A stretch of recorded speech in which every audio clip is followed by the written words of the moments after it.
So I've known Justin Donald going on almost 15 years, my entire professional career. When I first started out, he was the manager of managers in our company. He was the one that had all these videos on DVD that would be sent to your office, and then you would study them to be more like this guy, and that was Justin.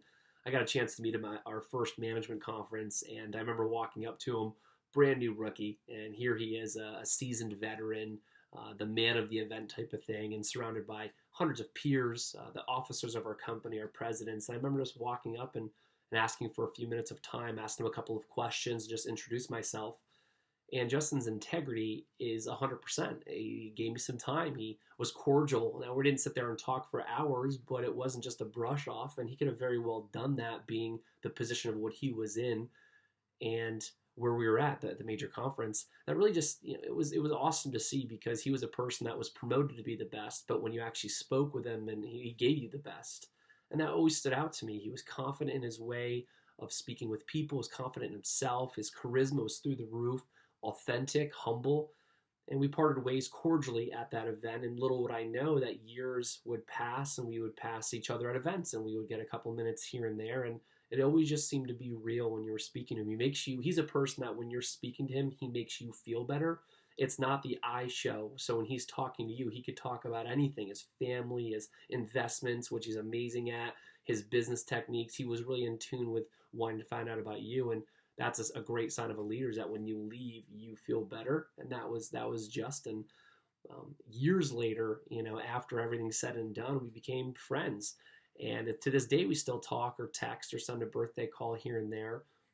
One thing I really like about Justin is that whenever you do reach out, in my experience, he's there, and he's given sound advice. I mean, I've asked anywhere from personal relationship advice down to investment opportunities. He helped me out with giving me one of the guys he talks to about investments. Boom, email me on the spot.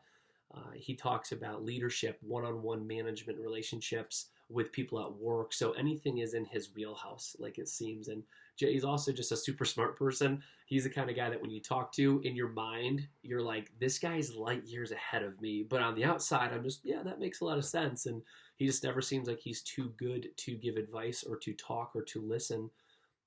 People, when they say, hey, come on over to my place when you're in my neck of the woods, you always got a place to eat or a place to sleep over. I took him up on it one time. I was out in St. Louis when he had lived there. And I said, hey, I'm in St. Louis. I've got a meeting, and I'm going to be done here at 2, and I'd love to see you. And he gave me the address to his house. I took a taxi over. I met his daughter, his wife. He walked me around his house. We sat there and talked for hours, had dinner. And it was just a really cool experience that he wasn't just the person who says things. Justin's the person who does things. And that's why I say his integrity is 100%. Knowing them all these years, I can look back and on our relationship and honestly say that person that I met that day in Banff, Canada, is the same exact person who he is today, a better version, an awesome version, but he's just an amazing person overall, because as he grows, he wants to bring people with him, and he's a person of integrity, like I've mentioned numerous times. So that's why I not only consider him a business partner or a person I'd ask advice to, I'd consider him a close friend.